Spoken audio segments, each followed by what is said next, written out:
bagi kita semua. Perkenalkan, kami dari kelompok 5 akan mempresentasikan hasil diskusi kami mengenai sleep wake disorder yang beranggotakan Angelin Julia, kemudian ada Welsi, kemudian ada saya Widya, dan yang terakhir ada Yurna Nengsi.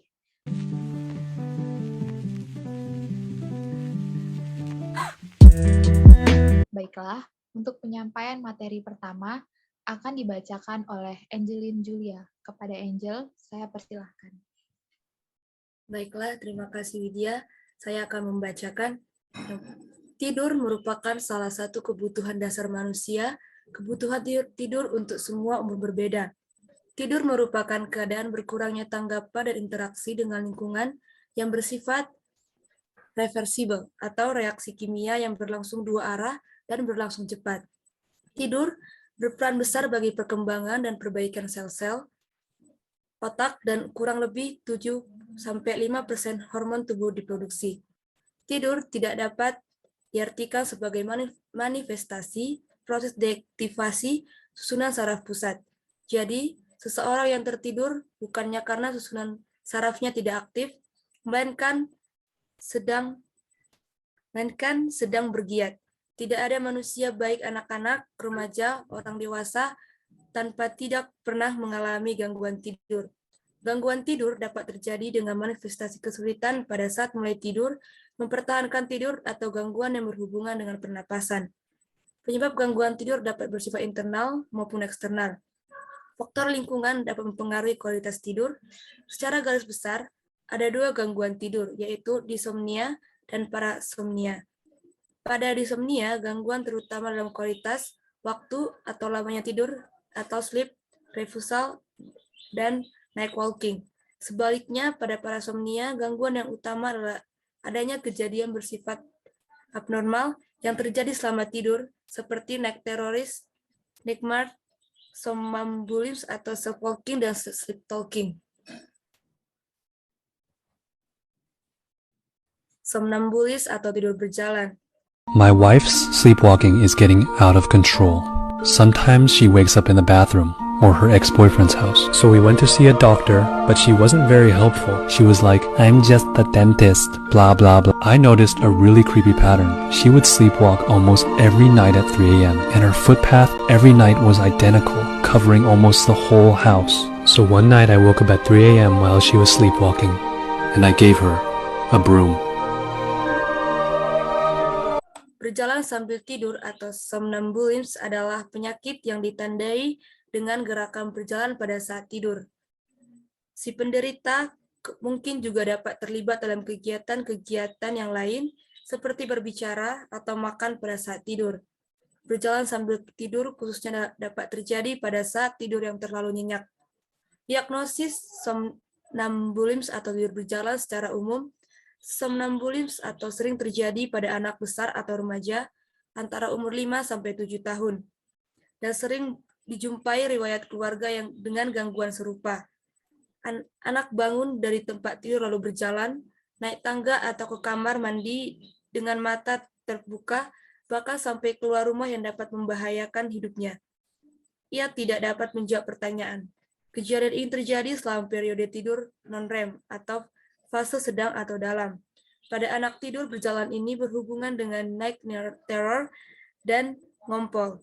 Umumnya kejadian berlangsung sebentar selama beberapa menit, kemudian tertidur kembali. Prevalensi gangguan tidur bervariasi tergantung pada jenis gangguan somnambulism atau sleepwalking. Selanjutnya, sleepwalking. Sleepwalking adalah gangguan umum dengan prevalensi pada populasi umum sekitar 2%. Penyebab sleepwalking sangat bervariasi pada usia yang berbeda. Yang kedua, pada orang dewasa. Sleepwalking mungkin merupakan gejala psikopatologi atau stres, efek samping obat-obatan, atau gangguan kejang, dan juga dapat terjadi dalam kaitannya dengan teror malam, mabuk tidur, atau malingering. Selanjutnya yang kedua, laporan berikut adalah yang pertama sepengetahuan saya untuk menggambar seorang wanita dengan episode sleepwalking selama kehamilan. Selanjutnya saya serahkan kepada Welsi.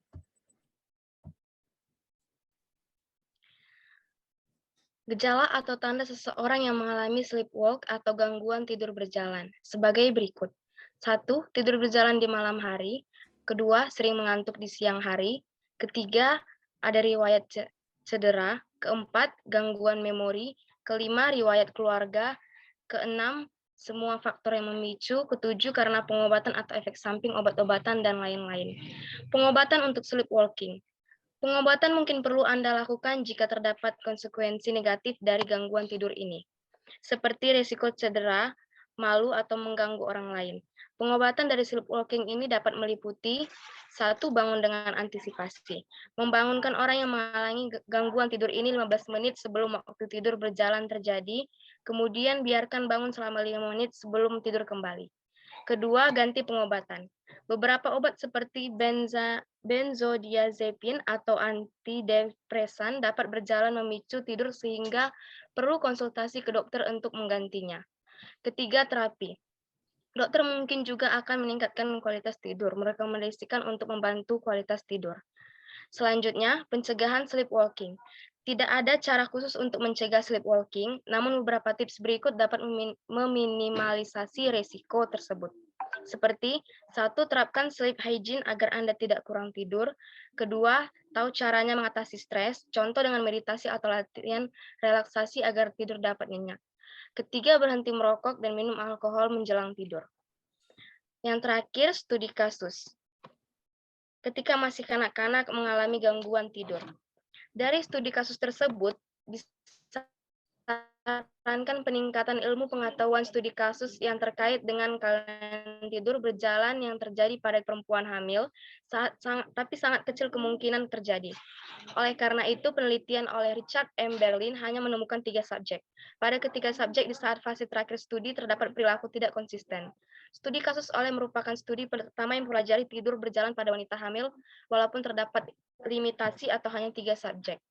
Fenomena tidur berjalan disebabkan berbagai hal dan terjadi dimulai dari minggu ke-10 kehamilan dan bisa kembali terjadi berulang pada kehamilan berikutnya. Pada subjek tersebut, berbagai penyebab gangguan tidur berjalan, seperti gangguan emosional, gangguan hormon, hingga riwayat pada masa lalu dokter, psikolog, dan perawat untuk mendiagnosis pasien dengan gangguan tidur berjalan yang lebih presis dan cepat.